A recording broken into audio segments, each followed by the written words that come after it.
আসসালামু আলাইকুম কলেজার ভাই, বন্ধু এবং বোনেরা, আপনাদের উদ্দেশ্যে একটা কথা বলি।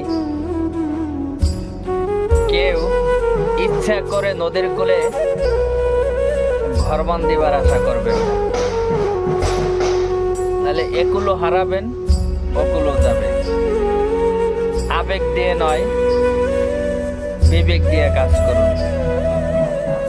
হয়তো কেউ মনে করতে পারেন যে আমার এই বউটা ভালো না, আর একটা বউ বুঝি ভালো হবে। আবার কোনো বোন মনে করতে পারেন আমার এই স্বামী ভালো না, ওই স্বামীটা ভালো হতে পারে। কারণ এটা শুধুই আবেগ।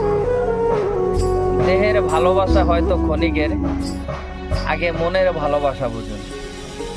যখন মনের ভালোবাসা বুঝতে